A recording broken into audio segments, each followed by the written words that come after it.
Eu conduzi um debate no Digitalks, evento de inovação e tecnologia, sobre ROI de branding, retorno de investimentos de branding, num contexto em que CEOs estão buscando cada vez mais eficiência, cada vez mais fazer mais com menos.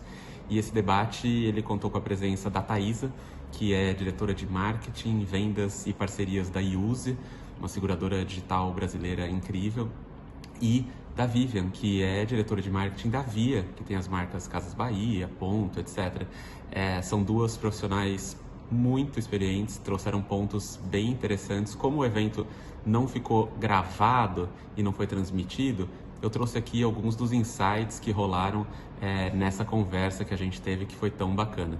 O primeiro ponto que as duas salientaram muito foi a necessidade dos profissionais de marketing entenderem mais de negócio na prática, entenderem detalhes da operação, entenderem como a empresa ganha dinheiro, entenderem o fluxo completo, desde que você faz um business plan até o detalhe da margem líquida final e como que o marketing entra nessa história, como que o marketing contribui para o P&L, como que o marketing pode fazer um cascateamento entre objetivos, lá do objetivo macro de negócio até um objetivo específico que você vai chamar de um KPI de comunicação e marketing.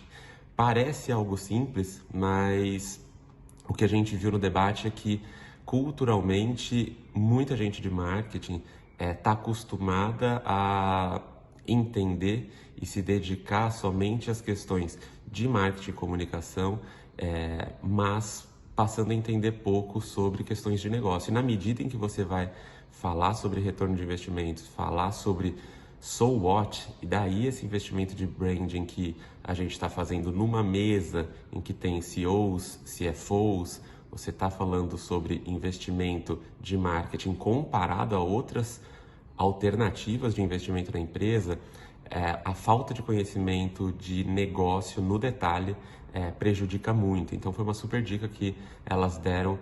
Você de marketing que está crescendo na carreira, que está chegando em cargos de liderança, quanto mais no detalhe você entender e conseguir dialogar, mais você vai conseguir mostrar e adaptar seus planos de marketing, de comunicação, de mídia para serem relevantes de verdade no P&L da empresa e você conseguir indicar estatisticamente como que isso está acontecendo. Teve um ponto que foi muito legal, que foi sobre o dilema de inovação e testes de novas mídias versus a questão orçamentária, porque na prática você entra num processo de fim de ano em que você vai pedir mais orçamento, vai ter um vai e volta ali com o board para quanto realmente eu vou ter no fim do ano, né? Você pede mais, corta-se aqui, corta-se ali e você tem uma verba final pro ano que vem. Na prática, boa parte das empresas não consegue deixar uma verba destinada para novidades, inovações, oportunidades. Ou seja, alguns anos atrás não tinha mídia para TikTok, não tinha TikTok. Agora tem. Qual vai ser o TikTok do ano que vem? Vai ter coisa nova acontecendo. Como que eu consigo encontrar verba e gerenciar meu orçamento para que eu consiga aproveitar as oportunidades e não esperar o orçamento do outro ano para embarcar numa novidade que está fazendo a cabeça do consumidor, né? E aqui entra um ponto muito legal. Como que a dinâmica de execução ongoing de Marketing Mix Modeling pode ajudar nessa definição. Por quê? Porque por meio do MMM você vai identificando quais mídias online e offline estão pesando para o resultado final de jornada do consumidor, de leads, de download do app, de acesso ao site, fluxo nas lojas, de vendas. Poxa, legal. Você identifica aquelas que estão pesando mais e aquelas que estão pesando menos ou nada. E na medida em que você identifica essa oportunidade aqui de realocar mídia, você tem que inventar, entre aspas, uma oportunidade de budget, ou seja, tirar daquelas mídias que não estão gerando tanto resultado e usar essa verba para realocar ou nas que estão dando resultado ou nas novidades que eu quero testar. Então, não existe verba de oportunidade definida no planejamento de fim de ano, mas existe uma operação constante de mensurar marca e fazer marketing mix modeling que ao longo dos meses vai identificando alguns tipos de ineficiências ou desperdícios e que você pega essa verba e faz testes de realocação, talvez no novo TikTok.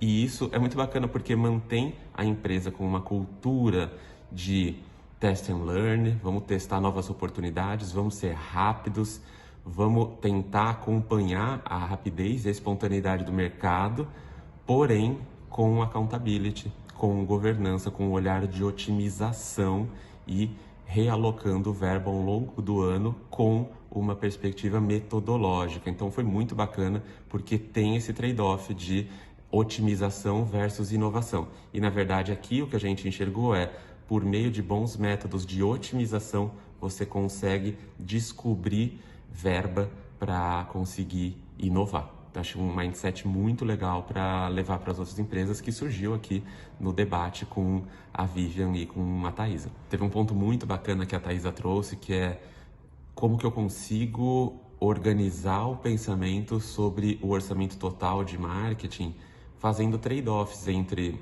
ferramentas, headcount, parceiros, meus custos fixos, mídia. No fim das contas, o dinheiro é um só e a gente tem que ter um mindset e ter um framework, métricas, para a gente saber avaliar, né, quanto que eu invisto em cada uma dessas possibilidades que, quando você olha, todas parecem muito bacanas, mas a restrição orçamentária existe para todas as empresas. Ela usou uma frase muito boa, dizendo o seguinte: não adianta eu ter o melhor filme publicitário do mundo e conseguir mostrá-lo para 10 pessoas. O que significa isso, né? Se a gente entrar mais no detalhe, a gente vai ver que você pode ter uma operação que tem as melhores ferramentas do mundo, os melhores parceiros do mundo, muito time, tudo super inflado, e quando você vai usar uma verba para captar leads, gerar novos clientes, etc., mídia, por exemplo, sobrou pouco dinheiro. Então, alguns especialistas americanos chamam isso de working money e non-working money, né? O working money é aquele que está sendo direcionado para gerar um resultado, para gerar a captação de novos clientes, por exemplo. E o non-working money vai ter a ver com as despesas fixas, as despesas para manter o departamento funcionando, por exemplo. Então, obviamente, ela não entrou num detalhe sobre quanto que tem uma regrinha de bolso, é 50-50, é 70-30, mas é um mindset interessante que você consegue usar na sua empresa também, sobre como que eu manejo todos os elementos aí que vão compor o meu orçamento, sabendo que, por exemplo, ano que vem vai ter uma inflação de mídia que provavelmente vai ser maior do que a inflação do país como um todo. Então, eu vou ter que fazer mais com a minha verba de mídia, talvez não tendo tanto dinheiro a mais. Então, daí entra a necessidade de bons modelos de atribuição ou de marketing mix modeling, que identifica o peso de cada uma das mídias para os resultados de venda e da jornada do consumidor e para a marca também.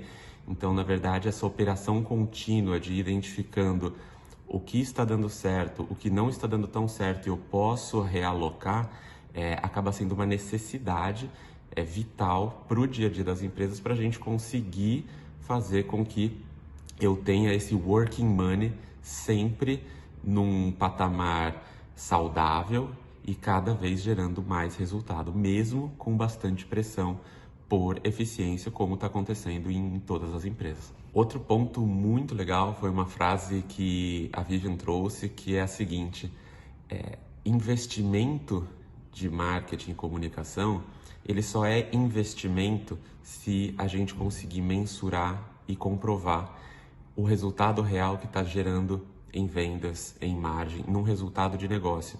Porque quem é de comunicação aprendeu na faculdade que comunicação não é despesa, comunicação é investimento, e todo mundo sai repetindo isso no círculo de marketing de forma normal, e isso é um mantra praticamente. Mas na prática, quando você vai para uma mesa em que a pressão vai vir em relação ao seu budget, porque estamos num ano de eficiência, temos que fazer mais com menos, só vai ser considerado investimento aquilo que você tiver aferição, mensuração, dados e métricas por trás para comprovar se é ou não investimento, senão vai ser considerado despesa mesmo e não tem muito o que fazer.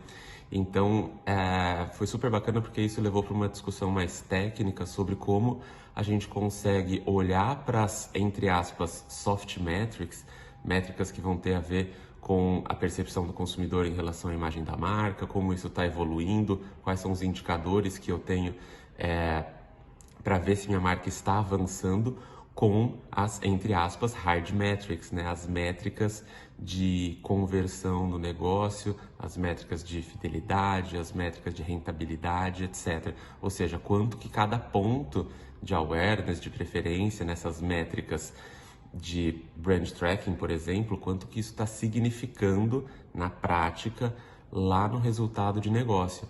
E elas indicaram muito a necessidade de comprovação, de aferição e de mostrar cálculos de ROI.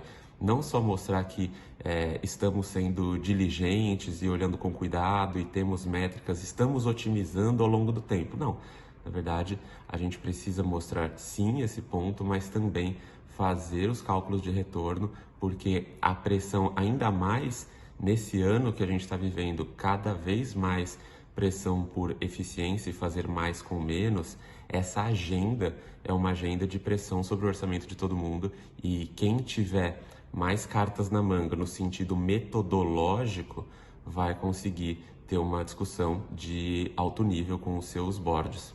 Bom, pessoal, espero que vocês tenham curtido. Foi um prazer estar com a Thaís e com a Vivian, aprendi muito. Espero que o vídeo ajude a disseminar uma cultura mais analítica e alguns aprendizados práticos aí para gestores de marketing de diferentes categorias ao redor do Brasil. Valeu!